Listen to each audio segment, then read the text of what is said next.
Welcome to the 40th episode of the Jewish History Podcast. My name is Rabbi Yaakov Wolbe. Thank you for downloading. Thank you for listening. Thank you for subscribing. As always, please share this podcast with your friends. The website is rabbiwolbe.com.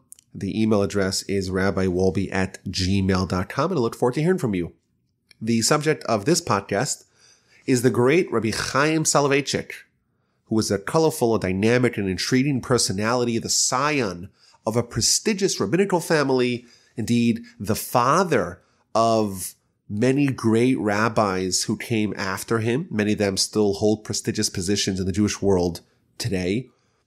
This man is a man of uncommon superlative genius, a man of unusual dedication to kindness and loving his fellow Jew, a man who authored a book of novel insights onto Rambam's code, onto the Yad HaChazaka of the Rambam, that was published 18 years after he died, yet remains until this day the absolute gold standard of its genre.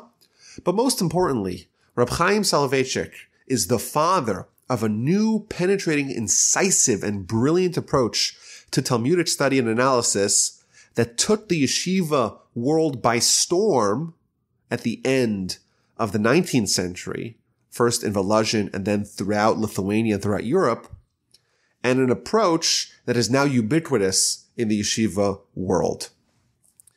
Chaim Soloveichik was born in 1857 in the city of Volozhin.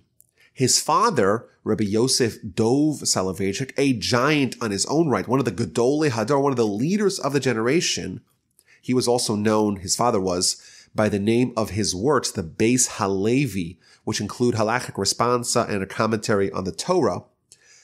Chaim was named after his great-great-grandfather, Reb Chaim of Volozhin, who founded the Volozhin Yeshiva and was the subject of a podcast episode several episodes ago. And at the time of his birth, the reason why they lived in Volozhin was that his father was the co-Rosh Yeshiva of the yeshiva in Volozhin, alongside the great Rabbi Naftali Tzvi Yehuda Berlin, who is known to all as the Nitziv, which is an acronym of his name. Naftali Tzvi Yehuda Berlin is the Nitziv. At the time, Volozhin was the primary yeshiva in the Jewish world, and thus to be its Rosh Yeshiva was essentially the most prestigious post in the Torah world. But co-Rosh Yeshivas, it's kind of like co-CEOs. You have to have one person in charge, or else there's disagreements. And after several years of this agreement where the Nitziv and the Beis Halevi, who's the father of our subject, when they were co-Rosh Yeshivas, there was a disagreement. And they decided to submit the matter to a Beis Din, to a court. They took some of the greatest rabbis of the time, and they presented their arguments. And the court ruled that the Nitziv is going to be the sole head of the yeshiva, and Rabbi Yosef Dov Soloveitchik, he'll be there as well, but he won't have the same authority. That worked out for a little bit, but ultimately Rabbi Soloveitchik left after a decade in Volozhin.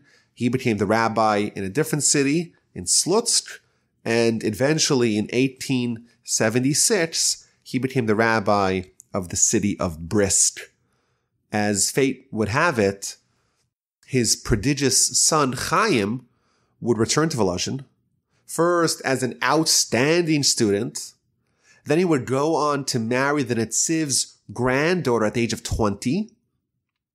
And at the stunning age of 27, he was installed, like his father before him, as co-Rosh Yeshiva alongside the Nitziv, a position that he would hold until the yeshiva's closure in 1892, at which time, ironically, he would go and fill his father's position again, because his father died as well in 1892, and thus Rabbi Chaim Soloveichik went and replaced his father as rabbi of Brisker after his passing, and he maintained that post until his own passing in 1918. Now, as a child, Reb Chaim exhibited exceptional and unusual intellectual capacity and genius. It was said about him by Rabbi Chaim Ozer Grodzinski, who was in the 1920s and 1930s, he was the Gadol Ador, the greatest Jew of the generation. He said about Rabbi Chaim, he didn't have a superior mind, but his mind, his intellect, his cognitive capacities were on a class unto their own.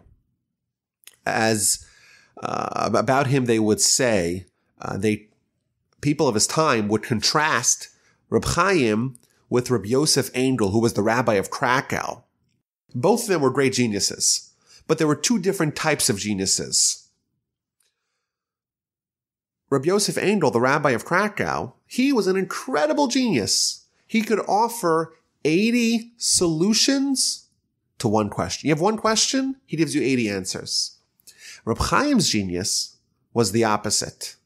He would give you only one answer, but an answer of such depth, of such genius, of such profundity, that it would solve 80 separate questions. And moreover, there's stories about him that he was able to understand not only people, but also how people thought. And of course, his understanding of Torah was unfathomably deep. But the story goes that he was able to build mental models of how other people thought simply from hearing what they had to say for a little bit. So he was able to understand not only what people say, but he hears what someone says in one instance. He's able to interpret what this person would say. He would impose this person's understanding and be able to deduce from that how they think, and then could apply that to other situations. So, for example, in the book, The Making of a Gadol, he gives many stories about this particular skill. So his father, he told him before his bar mitzvah, I want you to give a speech for your bar mitzvah. Today, when kids give a bar mitzvah speech, generally someone else writes the speech and they just parrot it over to the assemblage. But back in the day, the bar mitzvah boy himself would prepare the speech himself. So his father tells him, okay, I want you to give a bar mitzvah speech for your bar mitzvah. And I want you to speak about a schwerer Rambam, which is Yiddish for a difficult citation in the code of Rambam. The Soloveichiks as a family, and of course Reb Chaim individually, they had a fascination with the code of the Rambam, and they would study it and write a lot of their books on it. So his father tells him, take this particular difficult opinion in Rambam, and I want you to reconcile it. But don't answer, don't approach it as you would with your intelligence. I want you to give the speech and answer this difficult citation in Rambam as I would. And that was his speech. He gave a lecture and he was able to capture the perspective of his father, how his father would answer this difficult question. There's another example of this unique skill from his days in Volozhin. The administration in the yeshiva wanted to open a kollel. But a kollel at the time, basically it's yeshiva for advanced and married students, that was unusual. There weren't so many of them out there, and it was something that they felt that they were going to refrain from doing it without consulting a renowned Torah scholar beforehand. And they decided to send Reb Chaim to the rabbi of Dvinsk to convince him to support this initiative and to write a letter of recommendation in support of this kollel in Volozhin. So Reb Chaim enters the room and introduces himself to the rabbi of Dvinsk. And at the time, Reb Chaim was already a household name throughout European Jewry. So he tells him, you're the famous Reb Chaim? You're the famous Reb Chaim Soloveichik, the genius everyone talks about? Okay, let's talk about some Torah. Why don't you offer me a question? Why don't you ask a question? So Reb Chaim responded, I should ask you a question? Let's flip this around. How about you ask me a question, and I'll give you two answers. I'll give you my answer, and I'll give you the answer that you would offer. he was able to extract from the content of the question and the way it was phrased, he was able to deduce what his answer would be. And there's a third story about one of the rabbis in Europe. His name was Rabbi Mandelbaum, and he was the rabbi of the city of Turav. And he came in 1874. He came and he met with Rabbi Chaim Soloveichik. And they started talking about Torah. But he didn't introduce himself. The visitor didn't. And after they start talking for a little bit, Rabbi Chaim turns to him and says, "Oh, nice to meet you, Rabbi Mandelbaum, the rabbi of Turav." So he asked him, "How do you know who I am? I haven't introduced myself." So Rabbi Chaim responded to him, "I identified you when I realized that your way of Torah study matches the one in a responsa authored by the rabbi of Turav, which I read." He was able, by reading how someone responded to a question, he was able to understand how they thought.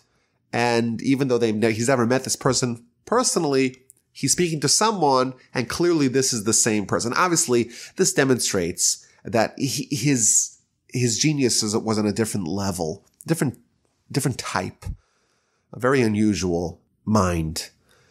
So even though his father and the Netziv in Volozhin, they had a falling out, it wasn't personal, and they maintained a good relationship.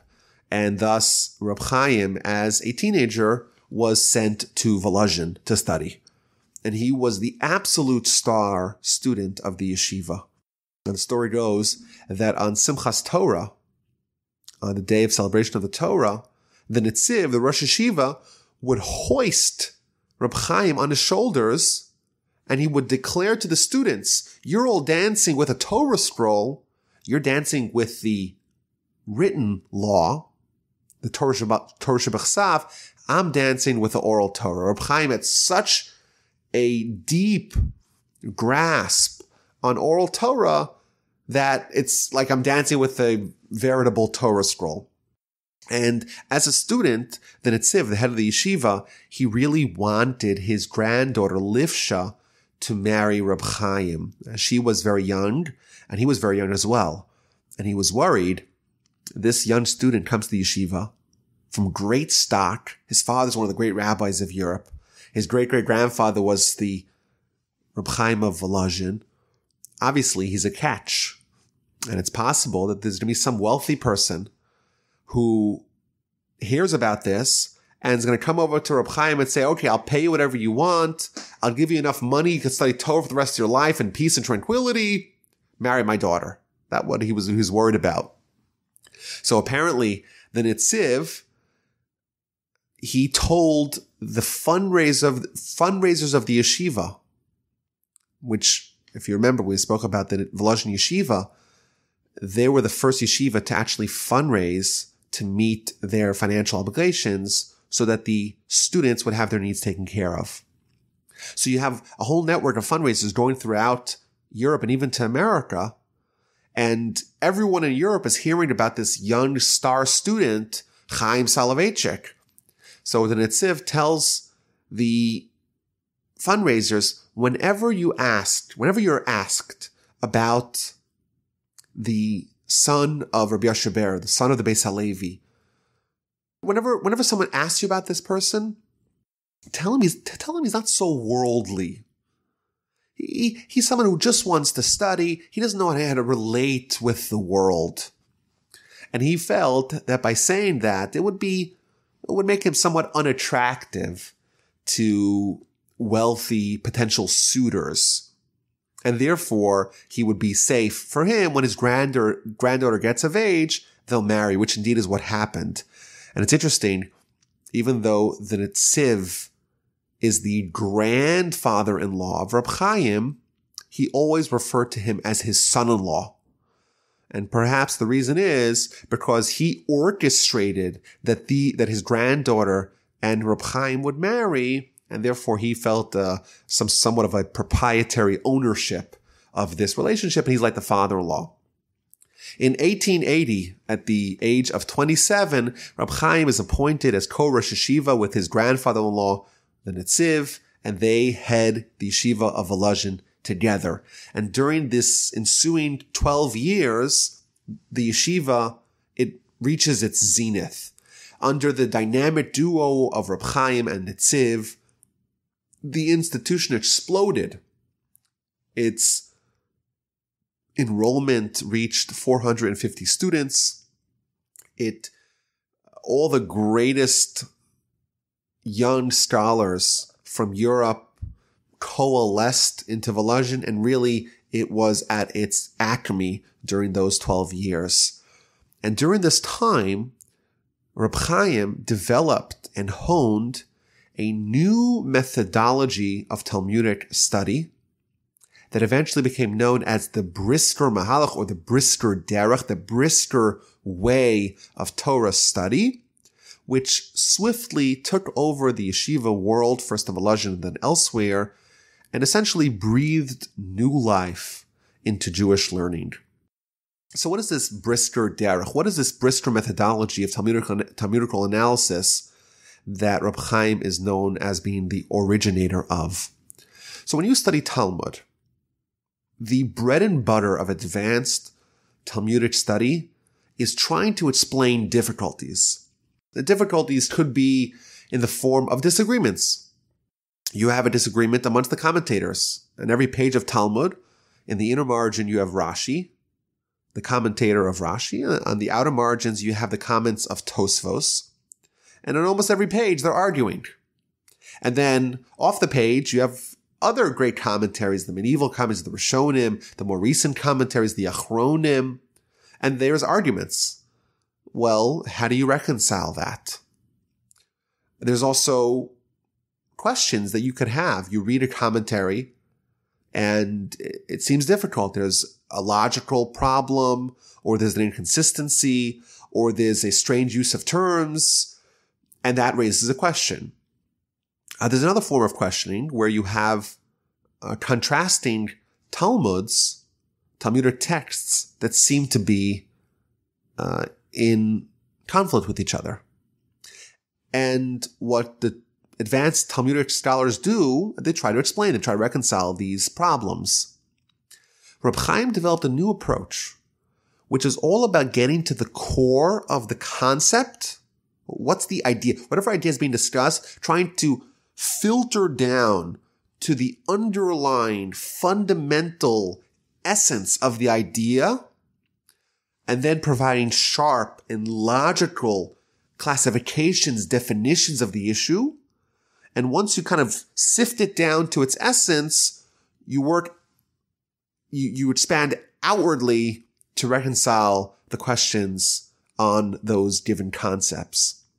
There's an entire parlance of these approaches. For example, the Brisker Mahalach, the Brisker Derech, the Brisker methodology uses the term tzvei dinim, which is Yiddish, which means two laws. And that is used when there's a distinction found between two very similar but not identical concepts. You have two concepts, and on surface level, they seem to be the same. But if you're able to dig very, very deep, you could isolate a difference between the two, and thus you could flesh them out as being different, and thus perhaps that would be the key to answer a difficulty by saying, well, there's two separate laws here, and therefore it's presented in a different way. Another term that is used is the chatira, where you have two conceptual approaches, and you have to ponder which one of them is correct. A necessity of every chatira is what's called a nafkamina, which means you have to have a tangible ramification. If you have two conceptual approaches to a given issue, and you want to offer these as two options, you have to have an instance where option A applies and option B doesn't, or vice versa. Otherwise, they're identical. If you can't find a nafkamina, if you can't find a tangible ramification between the two, then indeed they are the same. But once you have a chatira, once you have two seemingly good options, then maybe you could demonstrate the two arguing authorities or the two arguing texts or the two conflicting citations, this is the fundamental premise. One goes with option A, or one understands the concept with option A, one with option B, and that fundamental premise is manifest on their surface argument. And other terms that are common in the Brisker parlance is the siman or siba, trying to isolate if it's a cause or an effect. Gavra cheftza. Gavra is Aramaic for person. Cheftza is item. The Talmud in the book of Nidarim, which deals with vows, it distinguishes between a vow and an oath, a neder and a shvua. A vow, there's a whole halachic book, a whole Talmudic book dedicated to vows. A vow was, for example, if someone would say, I make a vow that I'm not going to eat apples for the rest of my life or for 30 days. So halachically, you are, from a Torah perspective, you are bound by that statement, which means if you consume that apple, you're actually in violation of a Torah law. Now, apples are kosher food, but you created a new halachic reality on this item. And that is a vow. A vow is something where there's a new reality that's actualized on a given item. Whereas an oath also creates a new halachic reality, but not on an item, rather on the person who makes the oath. So if I say all apples are forbidden, that's something that happens to apples vis-a-vis me. Whereas if I make an oath, nothing happens to any apples, something happens to me, so to speak. And therefore, this question of gavra cheftza is used a lot in the Brisker method to try to understand where, if there's a given law or idea or concept, where does it reside? Does it reside on the vessel, on the item, or on the subject, on the person? And obviously, we're not used to, in our life, outside of the Talmudic world, we're not used to thinking about things with such precision, with such subtleties. But doing this really opened up a whole new window of Torah study, of Talmudic study. A common Talmudic lecture in the Brisker way might assemble, let's say, 20 questions on a Talmudic source and present various conflicting opinions or word usages by the Rishonim, by the medieval commentators. And again, always looking for the linchpin, for the underlying yesod, the foundation, to establish a concept or fundamental insight that can clarify them all. Again, Rabbi Chaim was about giving one answer to 80 questions, not 80 answers to one question. So you have all these questions and all these opinions, and then you come to the root of the issue, and you sharpen the concept, and that is used to explain everything. And you bring all the various aspects of the issue together in a resounding crescendo of brilliance. You have to identify, you have to define, you have to test, you have to prove your hypothesis, and then you go back and re-examine the text, and you re-examine the questions, and armed with these newfound insights, you try to answer them. And once that's done, you could maybe even add what's called a chidush din, an insight, a novel law that is deduced from what you have created in this construct. Now, this obviously, no great innovation is without its detractors. It had those who didn't agree with this new approach. For example, Rabbi Yaakov David Vilovsky, known as the Ridvaz, who was a Talmudic giant of the time, he called Rabbi Chaim a chemist because he was using almost like a scientific approach to Torah.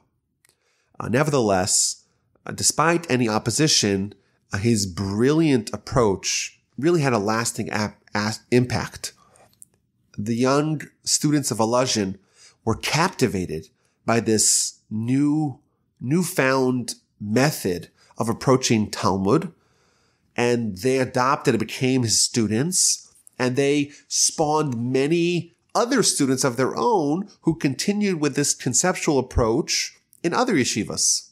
Each one of them were slightly different. They say about Rabbi Chaim that he had, between 5 and 7 core students, and each one of them would go on to head their own institution.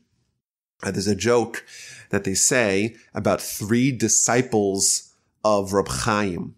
Like we said, he had 5 or 7 main ones, but one of his main disciples was his son, his youngest son, Rabbi Zvi Selevan, who would end up being his, he would be his successor as rabbi of Brisker. Another one of his students is Rabbi Shimon Shkop, who headed the yeshiva in Grodno. And a third main student was Rabbi Ber Leibowitz, who was the head of the yeshiva in Kamenetz. And the joke that they say, which is trying to demonstrate the slightly different approaches of how his students understood or how they implemented his method, is that Reb Chaim came into the room and he told these 3 disciples, pointing to a table. He points to the table, says, "This table is a cow." And he walks out of the room. So his son, Rabbi Zvi Selevan, the way he interpreted it is that, well, obviously the cow and the table are distinct and different. It's not a literal cow, but it's a halachic cow. We treat the table as if it was a cow. That's how he interpreted what Reb Chaim said. And the Reb Shimon, who was the one who was least likely to go away from anything that's illogical, he would say, well, what Reb Chaim actually means is that, well, a cow has 4 legs and the table has 4 legs. He's just telling us that the table has 4 legs. And then the third student, Rabbi Ber, he gets on the floor and he starts milking the table. He literally thinks it's a cow. That's the joke that they say. There's another story, whether it's apocryphal or not, who knows. But his student, Reb Shimon Shkop, the aforementioned Reb Shimon Shkop, he met him on a train. And he walks over to him and he says, "Mazel tov." Reb Chaim says Mazel tov to his student. "Mazel tov? Why are you wishing me Mazel tov?" He says, "Well, you just got married." "I just got married? I've been married for decades." He says, "No, but you wrote a book. And in the book, you write that conceptually, the way marriage works, halachic marriage, kiddushin, how does it work?" So we think of it typically. You get married when you're 20 or 25, and then unless you get divorced and one of you dies, you stay married. So there's one transaction, so there's one halachic transformation that becomes the new status quo. And thus, unless it's changed, it remains. His student, Reb Shimon, he developed a new approach, and he said, no, it's not like the marriage happened once and it goes on uninterrupted unless something changes it. Rather, every second, the marriage renews itself. And he uses that insight, that every single second that someone is married, there's a new actualization, a new chalois, as they would say in Yiddish or in Yeshivish, in Brisker parlance. There's a new chalois, there's a new actualization of marriage every second. That's what he said. So Reb Chaim saw him on the train and says, "Oh, Mazel Tov, you just got married today. Yes, you gave the ring to your wife 20 years ago, but according to you, you just got married today." But the old jokes and apocryphal anecdotes aside, almost all the yeshivos, well, I would say, I'm comfortable to say that all the yeshivos today follow Reb Chaim's approach, and even at the time, it became the norm. And there's some interesting consequences of this new mode of study. This brilliant and creative and precise and delightful format of Talmud study really addressed a pressing need at the time. And we've spoken about this in previous episodes, but young Jews of that era, they were enamored by the Haskalah and the idea of secular studies and the scientific method. And many great Jewish minds were swayed away from Torah and sadly, tragically, away from their brethren, away from their heritage. This new approach, this approach of Reb Chaim, it showed that the intellectual rigor and brilliance of Torah could absolutely compete and even outshine whatever the secular world has to offer. Additionally, it made Talmudic study on the highest level more accessible. Previously, if you wanted to offer a novel insight, you had to really be an expert in all of Talmud. If you wanted to be a star disciple in the yeshiva, previously, they were looking for 80 answers to one question. You can't give 80 answers to one question unless you're really an expert. Here, Rabbi Chaim tells you, no, you have to stick to the page. You're studying a page of Talmud. Stay on the page. Stay with the commentaries on the page. You only need one answer, but an answer that's able to address all the questions. And thus, in a way, even though it's maybe more difficult to study in this way, but in a way it's easier because you don't need to have all of Talmud in your pocket to be able to develop an approach on a sugya, on a section of Talmud. Indeed, as a youth, Reb Chaim, he said a lecture in front of Rabbi Yisrael Salanter.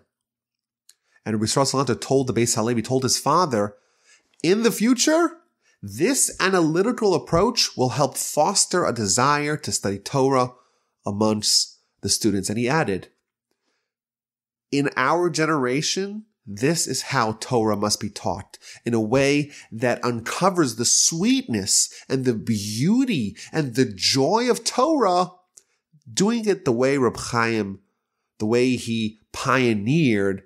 That will ensure that Torah has continuity. In 1892, Volozhin Yeshiva was closed. For decades, there was friction between the yeshiva and the Russian government, specifically with regards to the yeshiva's refusal to teach Russian secular subjects in the yeshiva. They were doing only Torah, nothing else. The Netziv and Reb Chaim, they came up with a compromise with the Russians for about a decade prior to the closure. What they agreed was that they'll have some classes on Russian subjects, but they weren't taught in the yeshiva, and it was opt-in. Whoever wants to come join, fine. They tried to make an accommodation, but it was never intended to have part of the curriculum be Russian studies.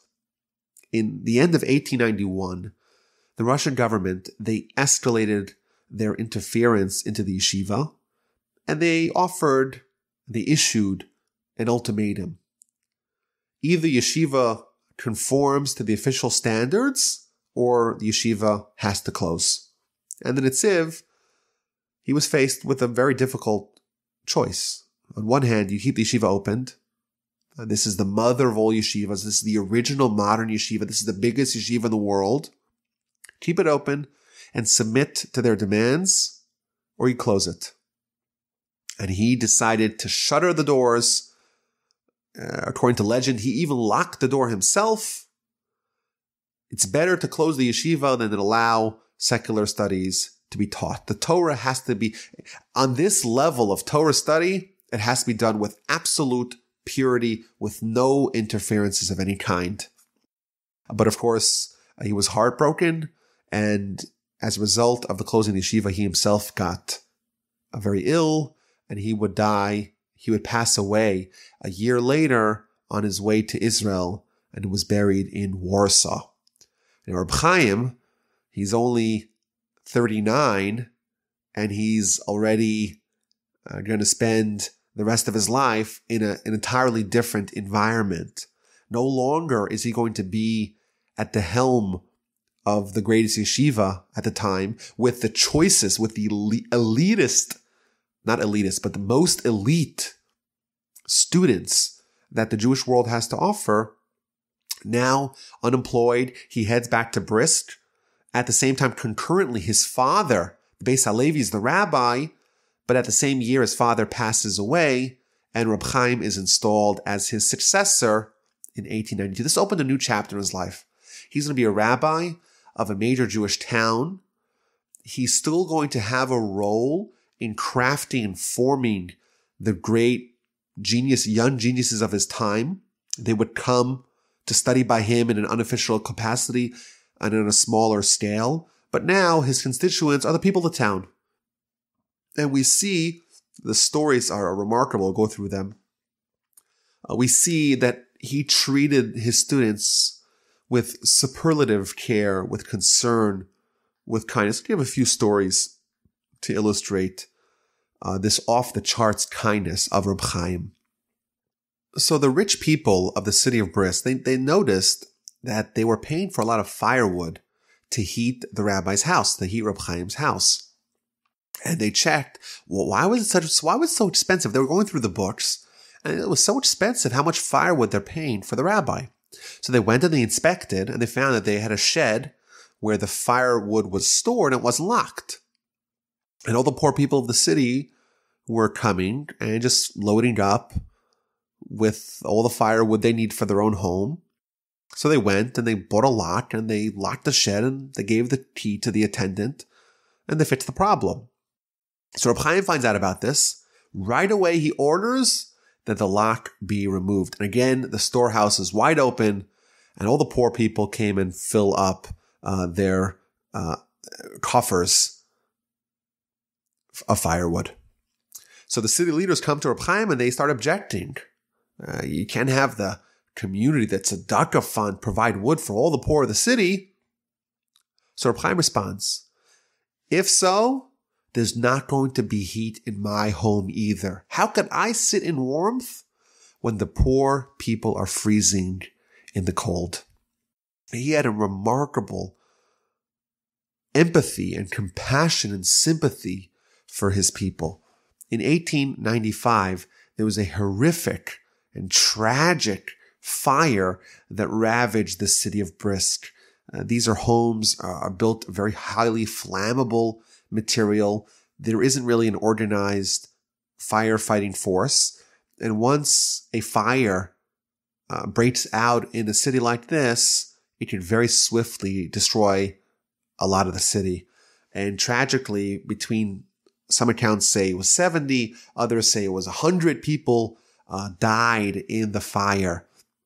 Some of them actually had broken into the shul to save the Torah scrolls, only to be burnt alive together with them. Now, this fire destroyed about half the city of Brisk, but the problem was it was primarily the poorer parts of town that were destroyed. So what did Reb Chaim do? So first of all, immediately afterwards, he organized a massive fundraising effort all over Lithuania to help rebuild, but also to ensure that the townspeople don't dilly-dally in fixing and rebuilding the homes of the poor. Reb Chaim moved out of his home and slept on the floor of the shul, of the synagogue, every day until every single family had their housing restored. And thus he used this tactic. He says, I will not sleep on a bed. I will not sleep in my home until every single family has had their homes rebuilt. And thus he ensured that those people would not be left behind. In a book called Encyclopedia Brisk, it says, an article by someone who was there privy to this, he says, Mi shelo ra'a, whoever did not see Reb Chaim's dedication and compassion and mercy on behalf of the inhabitants of Brisk during the Great Fire of 1895, never saw mercy in his life. Interesting note that the very day following the disaster, there were construction workers coming to the city, and the very first thing they fixed was the mikveh building. And why would you fix that building first?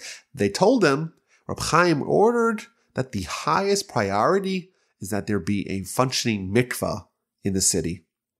Now, Reb Chaim's kindness really extended to such a degree that he really didn't have a private life at all. His son, Rabbi Zev called Reb Velvel, he said that his father, he didn't feel like he owned his own home any more than a stranger who wandered in. Whoever wanted, there was an open door policy. Whoever wanted would just simply walk in, make himself a glass of tea, cook something in the kitchen, sit down to eat, find a bed and go to sleep. And sometimes there were entire families with many children who arrived and stayed in the house for months. And sometimes Reb Chaim, he was late at night, he goes to his bedroom and he sees that there's someone sleeping in his bed. So he would sleep on a bench or sleep on the floor. We can't fathom what degree of kindness Reb Chaim and his family had. There was once a family with 10 children. They didn't have a place to stay. And they moved into Reb Chaim's house for months on end. And Reb Chaim treated them with warmth and love. In another somewhat amusing episode, Reb Chaim was at his table and he's writing his Chidushei Torah. He's writing his Torah insights. And one of the children, who's a guest who's just staying there, he walks up to Reb Chaim and he pulls his pen out of his hand. He needed it for scribbling. And the story goes that Reb Chaim's attendant once walked into his room and he sees Reb Chaim on the floor, crawling on all fours, with a child on his back. He's given a piggyback ride to a child. And there's a bunch of other kids doing piggyback rides, horse and rider, in the room. What's going on? So Reb Chaim tells him that he was there, and he sees 4 children, there's 5 children there, and there's 4 children riding, and there's a 5th child who doesn't have a partner to give him a ride. And he's crying. And he asks the child, why are you crying? And he tells him, well, these 4 of my friends, they all have someone to give them rides, and I don't. So Chaim says, I'll be your horse. And he gets on all 4, and he gives him a ride. And he tells his attendant, what am I supposed to do? I just can't bear the sight of a Jewish child crying. There's another story of Reb Chaim's kindness. There was a woman, a poor woman in town, whose husband had left her 11 months prior, and she became pregnant illegitimately. Reb Chaim instructed his wife to house her until after her birth. He had the bris of the bastard in his own home, and he arranged that she get a monthly stipend for her and her baby from the charitable trust of the town. They say that if you wanted to get rid of your unwanted or perhaps illegitimate babies, obviously not a common occurrence amongst Jews, you drop them off at Reb Chaim's doorstep. His son, Reb Moshe, was told by his father, do you think that the job of the rabbi is to rule on halakhic questions? Well, absolutely not. If it was so, if the job of the rabbi was to rule on halakhic matters, he wouldn't be allowed to take a stipend. How could he charge money for teaching Torah? The real job of the rabbi is to do chesed, is to do kindness. There's many times where Reb Chaim let the wealthiest people of Brisk sit and wait for hours on end while he was busy talking to the poor and the downtrodden constituents. His reason? If a rich person comes, it's possible they just want to talk. If a poor person comes, he clearly has a problem and needs to discuss, and therefore he takes precedence. There was an individual who was researching for a book that was going to be titled The Task of a Rabbi in Our Times. And he went all across Europe interviewing rabbis. And he asked Reb Chaim, what are the responsibilities of a rabbi? And Reb Chaim responds with 2 answers. First of all, the rabbi needs to take care of children born out of wedlock. If they don't, God forbid, the Jewish children, will be adopted by the church and they will grow up away from their faith. The rabbi has to hire nurses and nannies to raise these children in the Jewish community. That's the first thing that a rabbi needs to do. What's the second thing a rabbi needs to do? Second thing is that in the charity organizations and the free loan societies of the town, the overseers, the supervisors, have to be elected annually. Why? Because a poor person comes to borrow, and if it was the same supervisor as the previous year, he'll tell him, wait a minute, didn't you just come borrow money last year? And he might withhold the loan. And therefore, the rabbi must make sure that the supervisors, there's a turnover every year to someone new, so that the poor people won't be left out in the dark without a loan. There's even a story with someone who was a hater of Torah, a Bundist, a secular Jewish socialist who was on trial for a capital crime. But it was possible to bribe the authorities and to save him.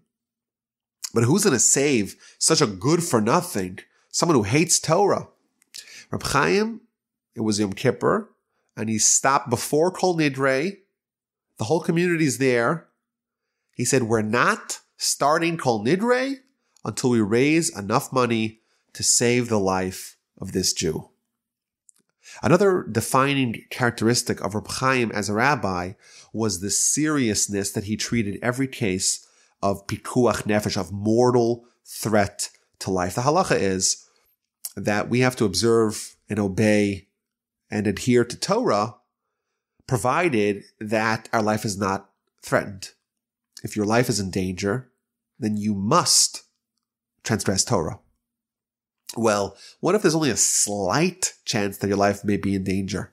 Says Rabbi Chaim, if there's a 1 in a million chance of a fatality, all of Torah, with the exception of the 3 cardinal sins, with the exception of idolatry, adultery, and murder, must be transgressed.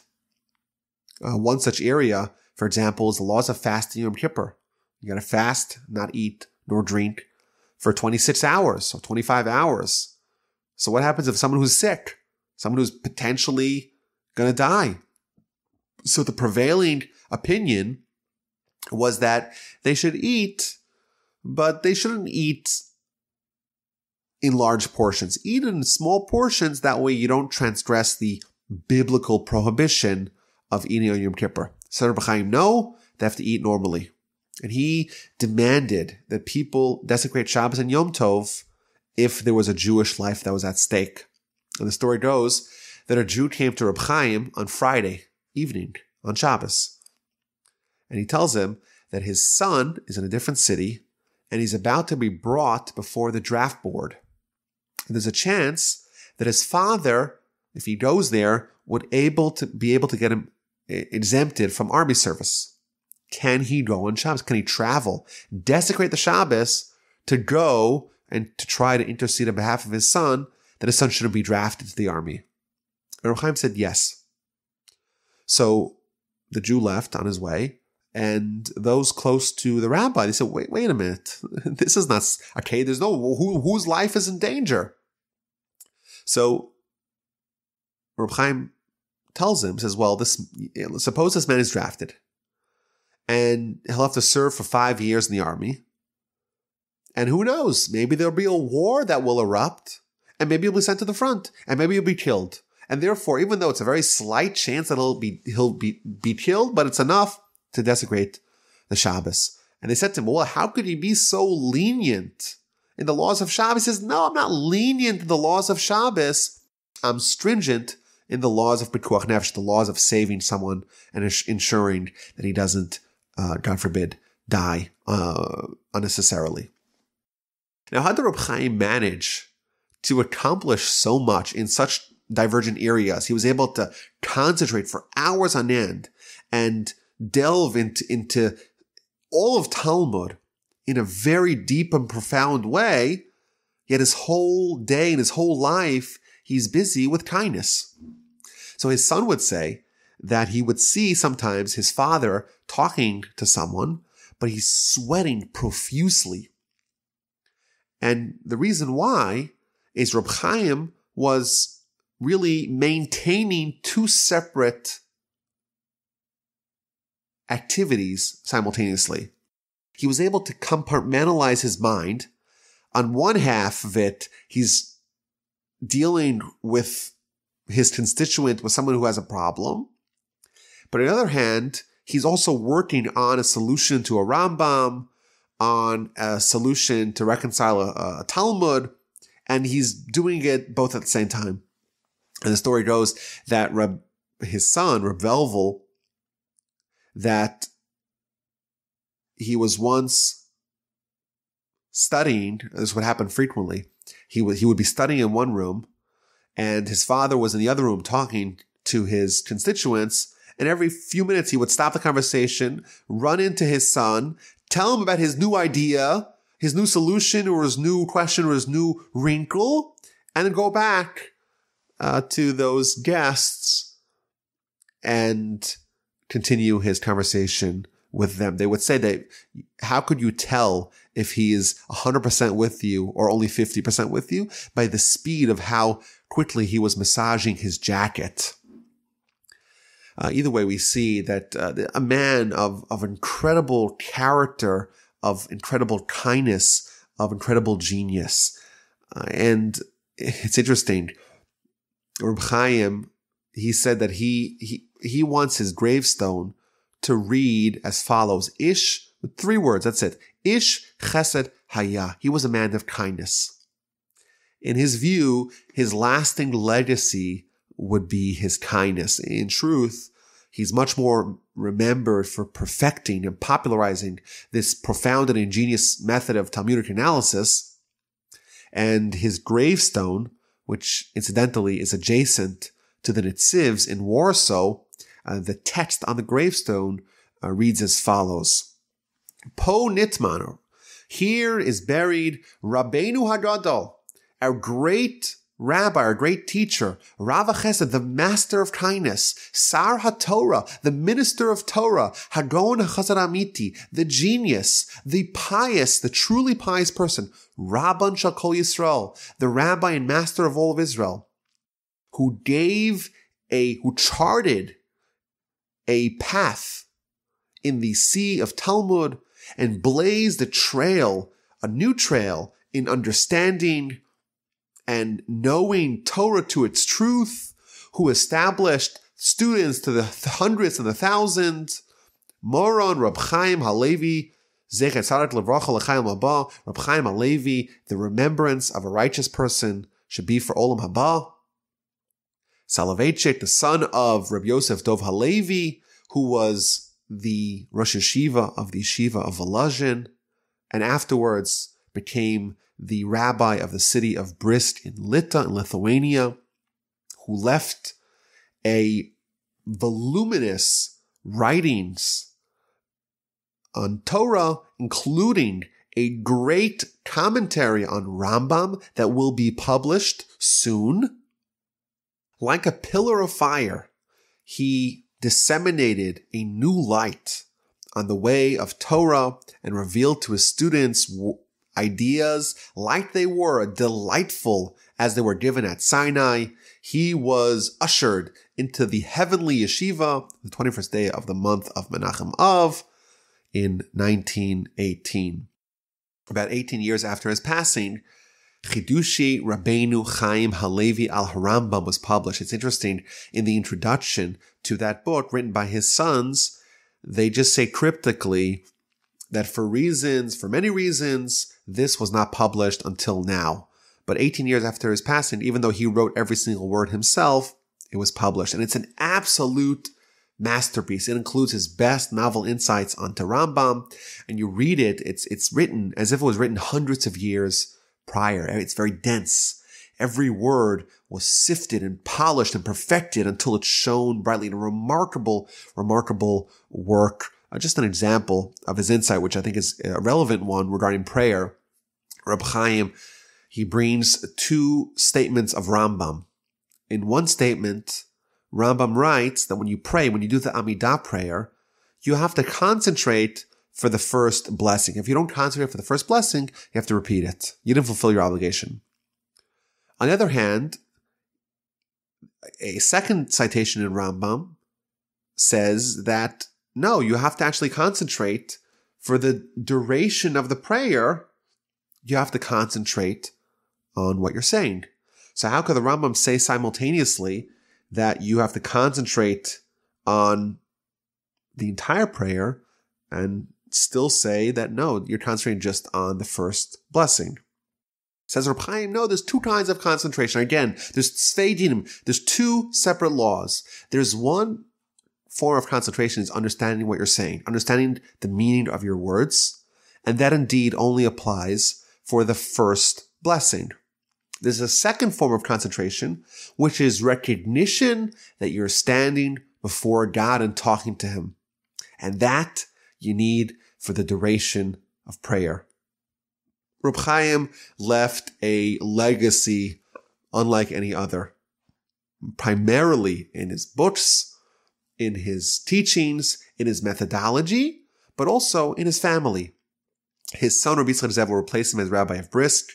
He moved to Israel in 1940 with his family and lived there until 1959, one of the greatest Jews of his time.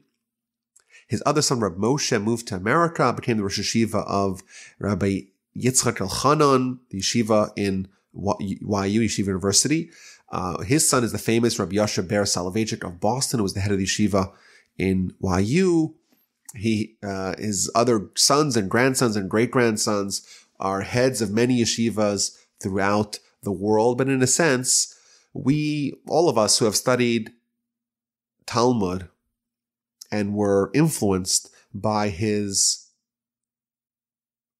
new and innovative methods, we really are all his descendants, because he was the one who charted the path of Torah study for us all. Before we conclude, I want to give a plug and a shout out to a new podcast that I think you, my listeners, may be interested in. It's called Torah Discoveries. My friend, Rabbi Zvi Selevan, is a scholar who actually lives in Houston over here. He's part of the Kollel here. And the objective of his podcast is to go through the weekly parsha, but to study it and analyze it using various scientific disciplines. So he'll go through geology one week, or archaeology, understanding some of the scientific aspects or elements of Torah. Really fascinating. He only has one episode so far, Bereshis. I listened to it. I thoroughly enjoyed it. You may enjoy it as well. I'm going to put a link in the description. And if you're interested, check it out. That's all. Thank you all for listening. And I look forward to next time.